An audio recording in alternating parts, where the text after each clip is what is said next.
Shalom Bapak Ibu Jemaat yang terkasih. Hari ini pertanyaan daerah akan kita mulai. Sebelumnya kita bernyanyi dari buku ND nomor 11 ayat 1 dan 2.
Di dalam nama Allah Bapa dan nama anaknya Tuhan Yesus Kristus dan nama Roh Kudus yang menciptakan langit dan bumi.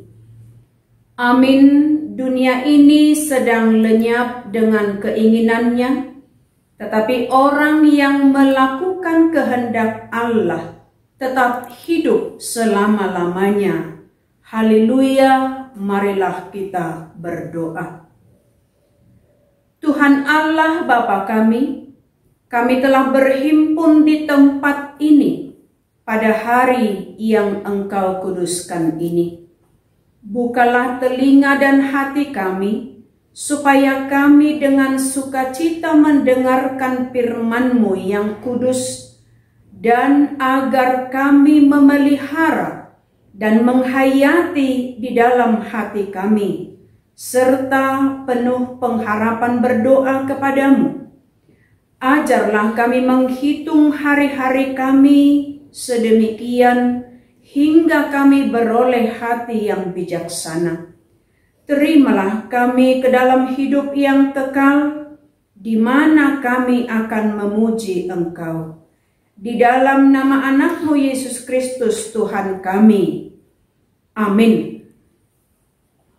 Bapak, Ibu, Saudara yang terkasih, untuk epistel kita pada ibadah pertanyaan daerah malam ini tertulis dalam Injil Lukas pasal 12 ayat 13 sampai dengan ayat 21.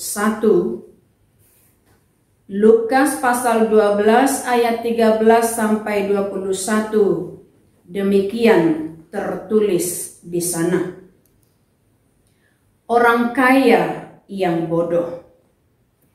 Seorang dari orang banyak itu berkata kepada Yesus, "Guru, katakanlah kepada saudaraku supaya ia berbagi warisan dengan aku." Tetapi Yesus berkata kepadanya, "Saudara, siapakah yang telah mengangkat aku menjadi hakim atau pengantara atas kamu?" Katanya lagi kepada mereka, "Berjaga-jagalah dan waspadalah terhadap segala ketamakan, sebab walaupun seorang berlimpah-limpah hartanya, hidupnya tidaklah tergantung daripada kekayaannya itu." Kemudian ia mengatakan kepada mereka suatu perumpamaan, katanya, "Ada seorang kaya, tanahnya berlimpah-limpah hasilnya. Ia bertanya dalam hatinya, 'Apakah yang harus aku perbuat? Sebab aku tidak mempunyai tempat di mana aku dapat menyimpan hasil tanahku.' Lalu katanya, 'Inilah yang akan aku perbuat. Aku akan merombak lumbung-lumbungku, dan aku akan mendirikan yang lebih besar, dan aku akan menyimpan di dalamnya segala gandum dan barang-barangku. Sesudah itu aku akan berkata kepada jiwaku, jiwaku, ada padamu banyak barang, tertimbun untuk bertahun-tahun lamanya.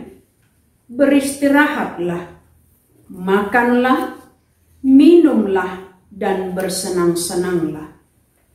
Tetapi firman Allah kepadanya, 'Hai engkau orang bodoh, pada malam ini juga jiwamu akan diambil daripadamu, dan apa yang telah kau sediakan, untuk siapakah itu nanti?'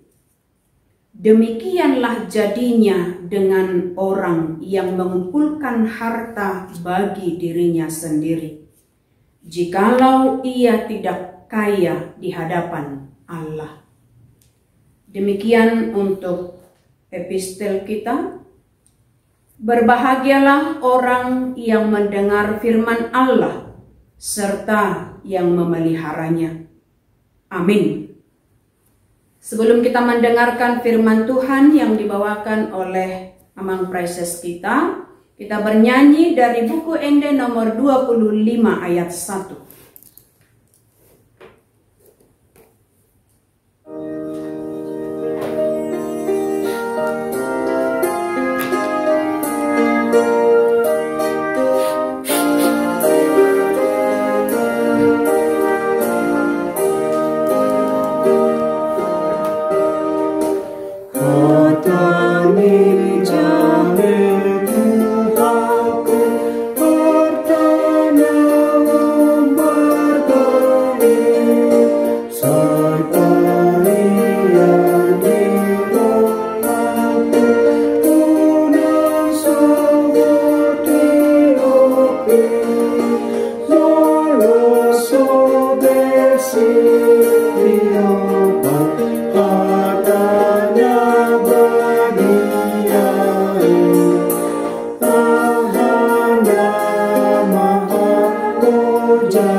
Damai sejahtera dari Allah Bapa yang melampaui segala akal, itulah kiranya yang menyertai hati dan pikiran saudara-saudara sekalian.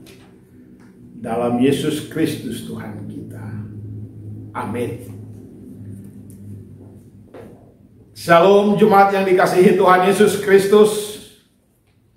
Firman Tuhan dalam ibadah keluarga, ibadah pertangyangan sektor untuk malam ini dari kitab Amsal pasal 22 ayat 22 sampai 29.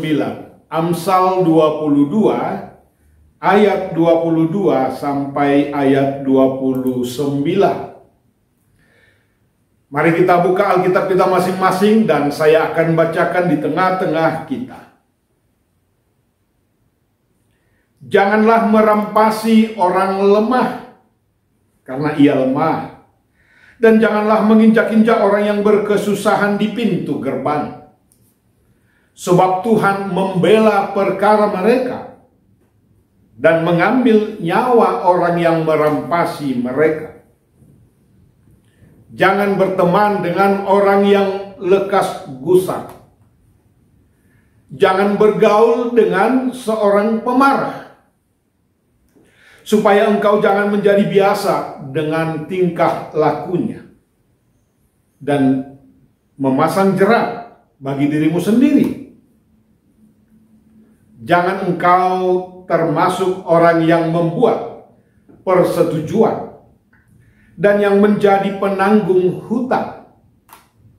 Mengapa orang akan mengambil tempat tidurmu dari bawahmu, bila engkau tidak mempunyai apa-apa untuk membayar kembali? Jangan engkau memindahkan batas tanah yang lama, yang ditetapkan oleh nenek moyangmu. Pernahkah engkau melihat orang yang cakap dalam pekerjaannya? Di hadapan raja-raja, ia akan berdiri, bukan di hadapan orang-orang yang hina. Demikian pembacaan firman Tuhan.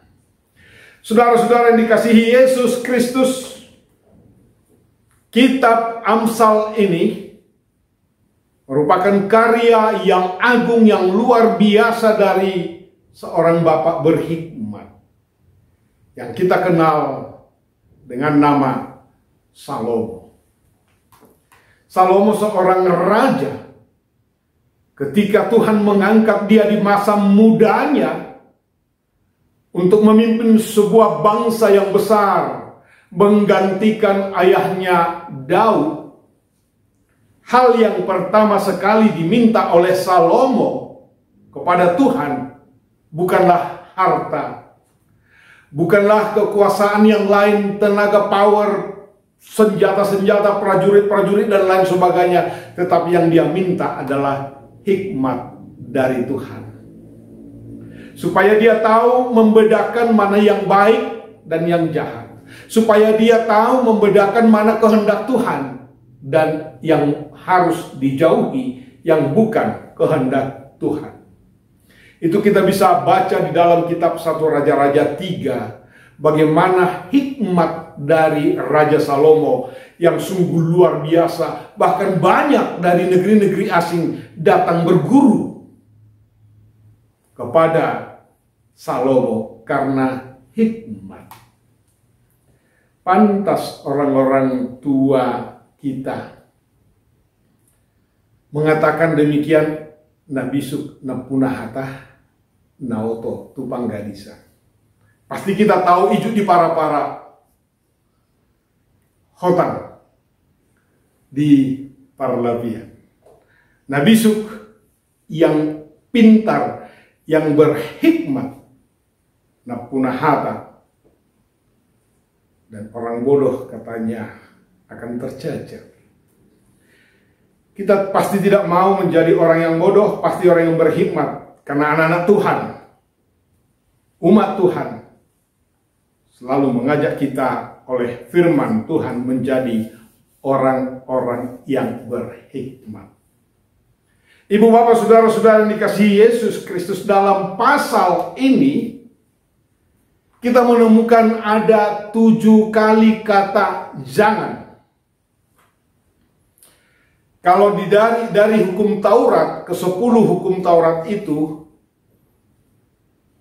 ada 2 hal sifatnya yang kita temukan di sana. Yang pertama, perintah untuk melakukan, mengerjakan sesuatu. Misalnya, hormatilah ayah ibumu supaya lanjut umurmu. Jadi perintah melakukan. Tetapi yang kedua adalah larangan.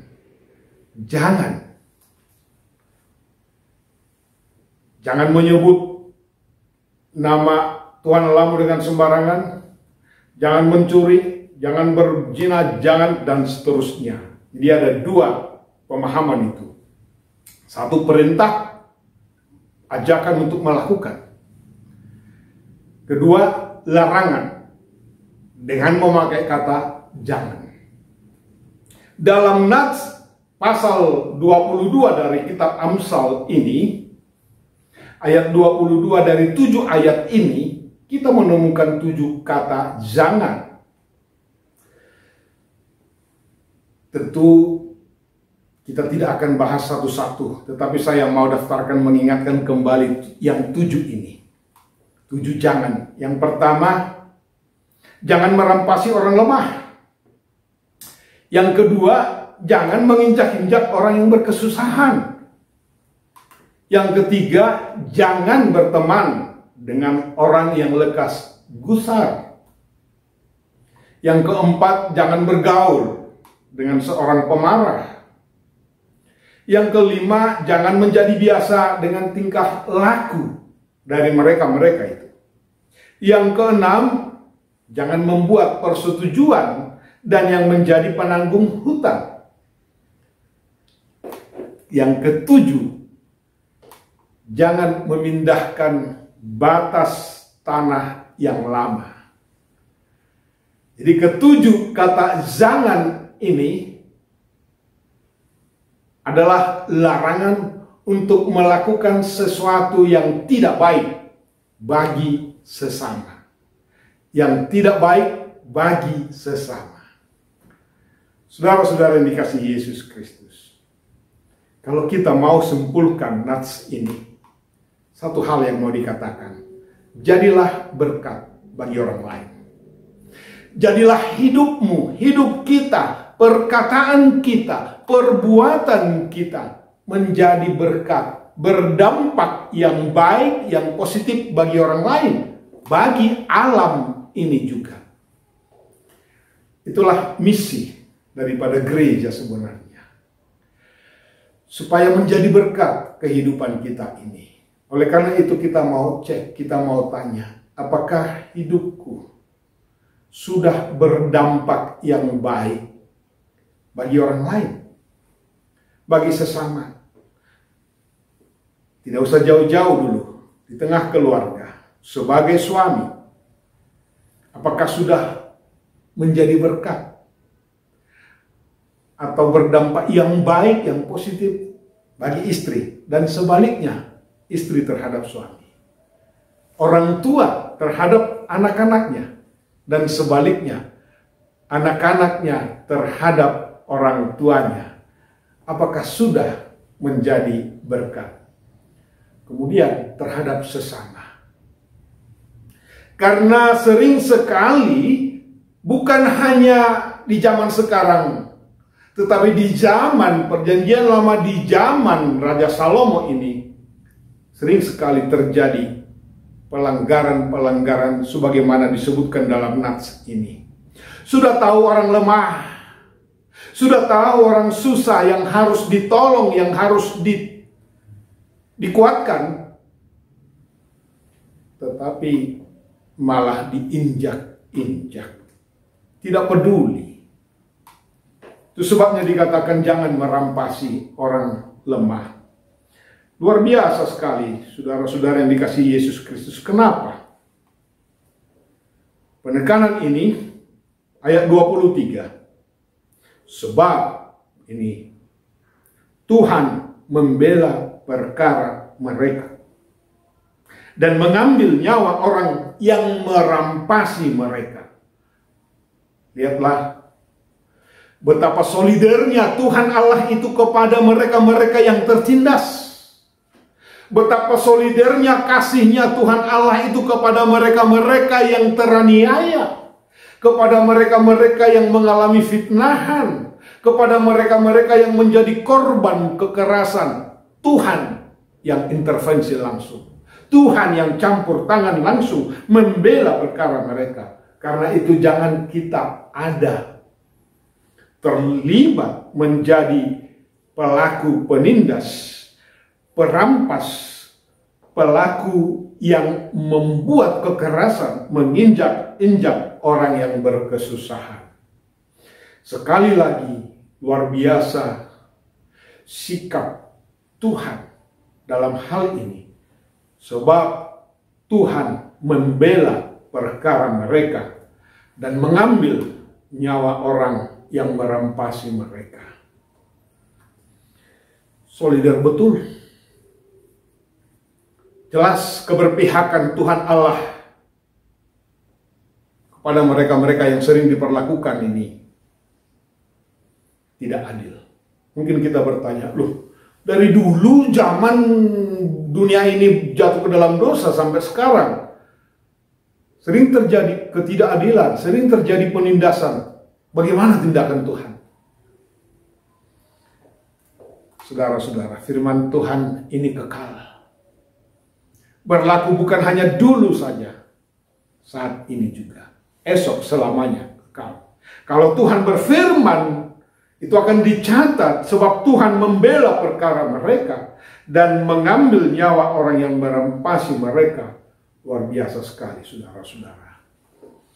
Atau mungkin kita berada di pihak yang tertindas. Dalam kitab Roma juga sangat jelas sekali pasal 12. Soal balas dendam itu urusan Tuhan. Tuhan yang akan menimpakan, membalaskan apa yang dialami oleh mereka-mereka yang mengalami ketidakadilan, mereka-mereka yang mengalami penyiksaan, penindasan dari orang lain. Saudara-saudara yang kekasih, Roma 12 ayat 19 tegas sekali diingatkan, janganlah kamu sendiri menuntut pembalasan, tetapi berilah tempat kepada murka Allah. Sebab ada tertulis, pembalasan itu adalah hakku, akulah yang akan menuntut pembalasan, firman Tuhan dalam Roma 12 ayat 19. Jadi jelas sekali dalam kitab Amsal ini.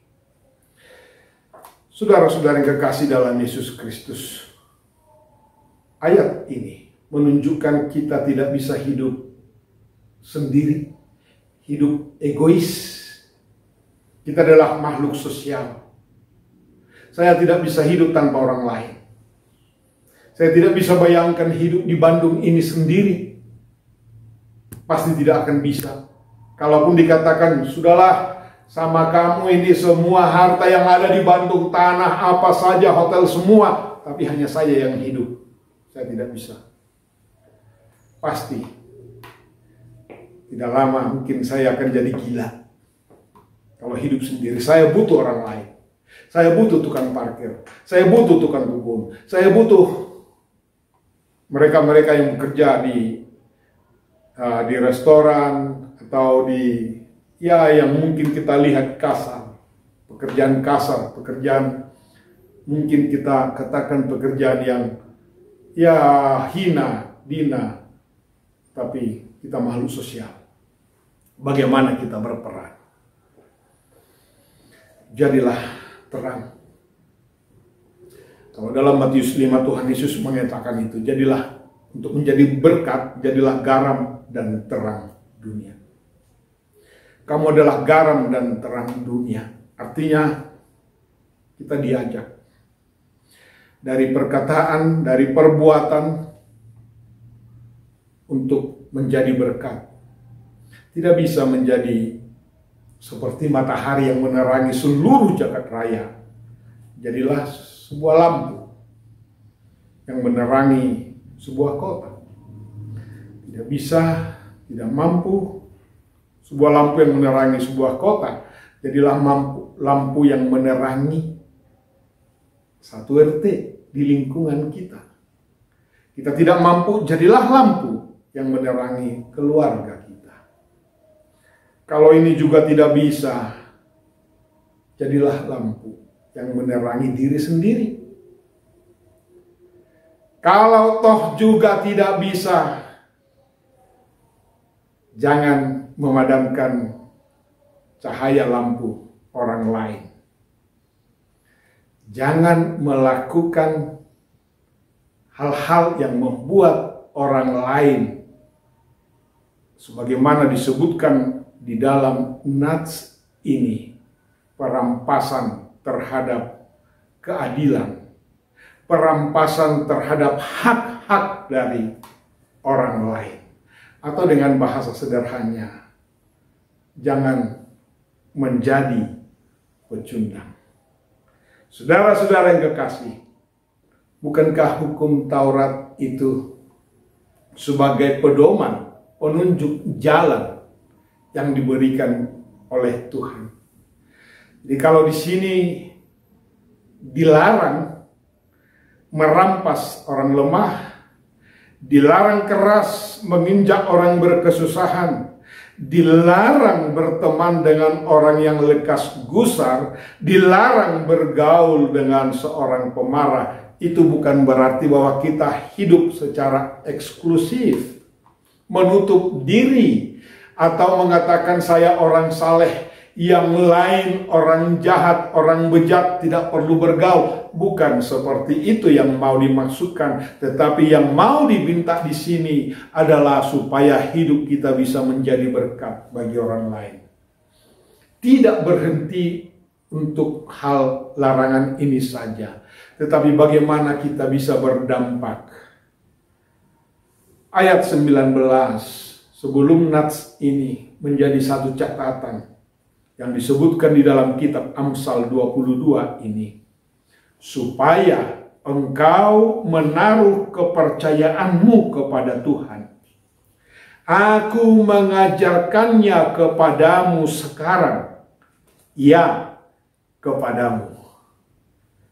Jadi ini sangat jelas, kita harus menggarisbawahi supaya engkau, supaya aku menaruh kepercayaan kepada Tuhan, sehingga hikmat ini, petunjuk jalan ini diajarkan kepada kita, menjadi jati diri kita.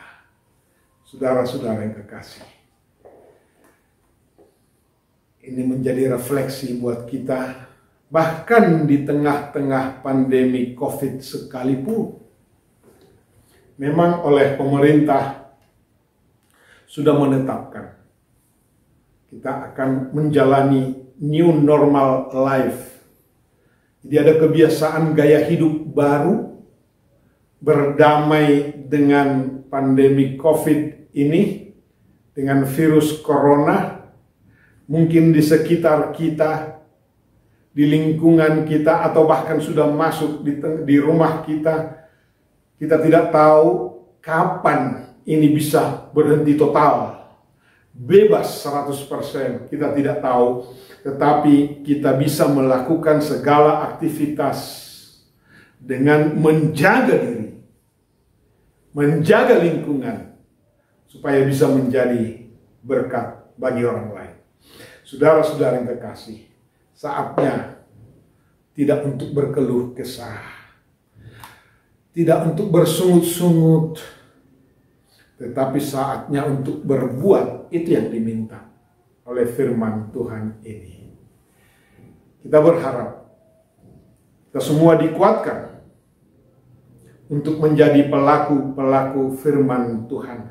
Tidak hanya sebatas berhenti untuk tidak melakukan apa yang dilarang ini, tidak sebatas untuk berhenti untuk merampasi orang lemah, berhenti untuk menginjak-injak orang yang berkesusahan, berhenti dan tidak berteman dengan orang yang lekas gusar, pemarah, dan lain sebagainya. Tidak sebatas itu, tetapi bagaimana kita dituntut oleh firman Tuhan.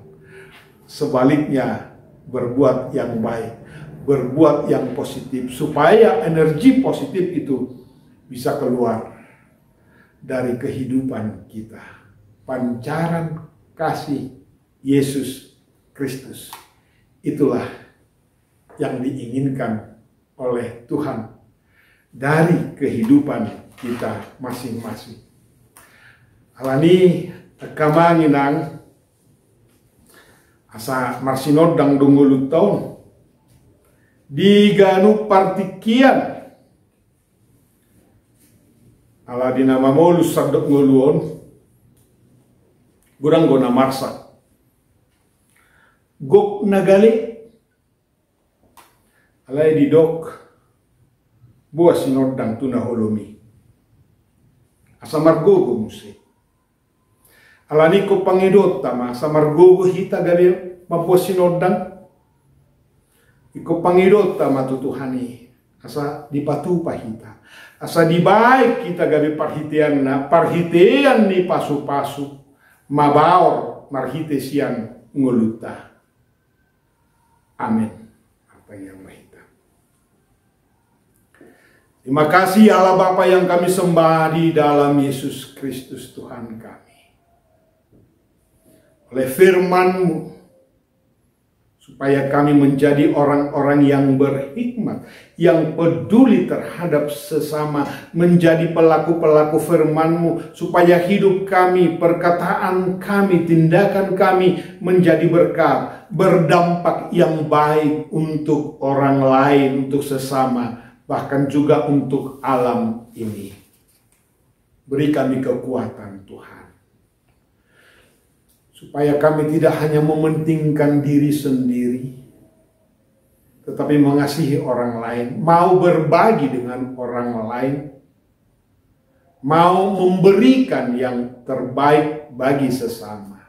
Ajar kami Tuhan, berikan Roh Kudus-Mu senantiasa yang menguatkan, yang menggerakkan kami untuk menjadi anak-anak Tuhan yang berguna, yang berdampak baik di tengah-tengah masyarakat bangsa negara ini.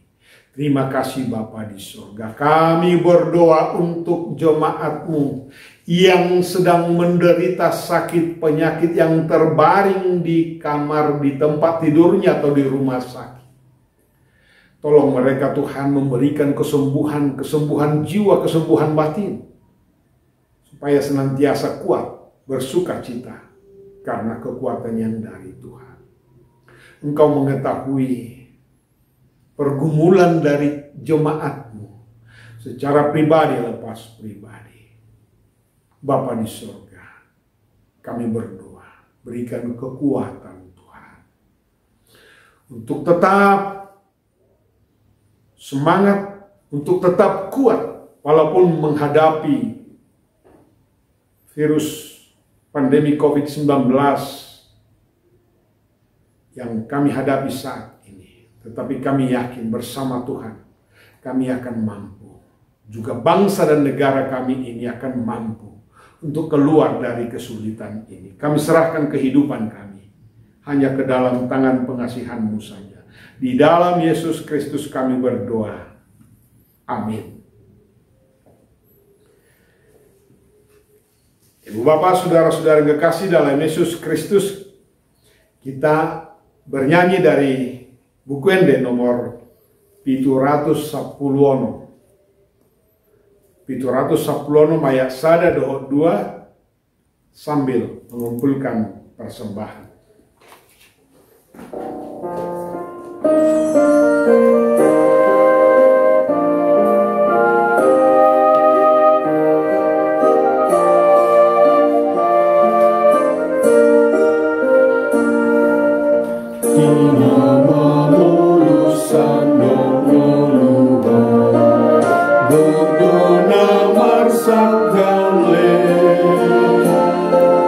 Buan sinong dang tuna holong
pambaikmu di sini.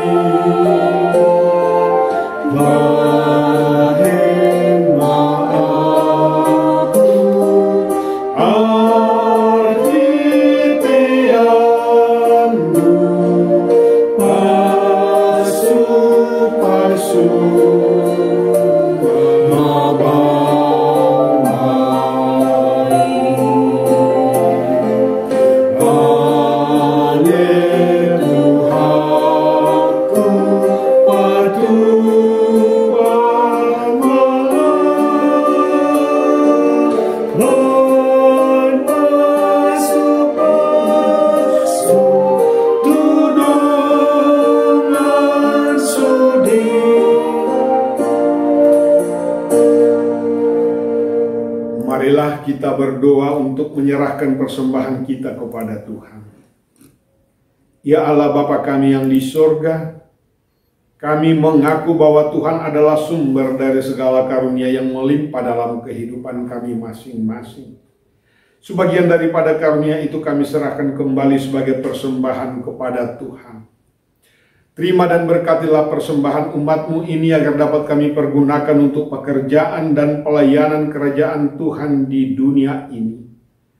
Bukalah hati kami untuk mengenal betapa banyak berkat dan karunia yang kami peroleh dari Tuhan, supaya kami senantiasa bersyukur kepadamu di dalam nama Yesus Kristus Tuhan kami. Amin. Mari kita bersama-sama menaikkan doa Bapa kami. Bapa kami yang di surga, dikuduskanlah namamu, datanglah kerajaanmu, jadilah kehendak-Mu di bumi seperti di sorga. Berikanlah kami pada hari ini makanan kami yang secukupnya, dan ampunilah kami akan kesalahan kami, seperti kami juga telah mengampuni orang yang bersalah kepada kami. Dan janganlah membawa kami ke dalam pencobaan, tetapi lepaskanlah kami daripada yang jahat. Karena Engkau yang empunya kerajaan dan kekuasaan dan kemuliaan sampai selama-lamanya. Amin. Terimalah berkat dari Tuhan. Kasih karunia Tuhan Yesus Kristus dan damai sejahtera dari Allah Bapa dan persekutuan dengan Roh Kudus, itulah yang menyertai dan memberkati saudara-saudara sekalian. Amin.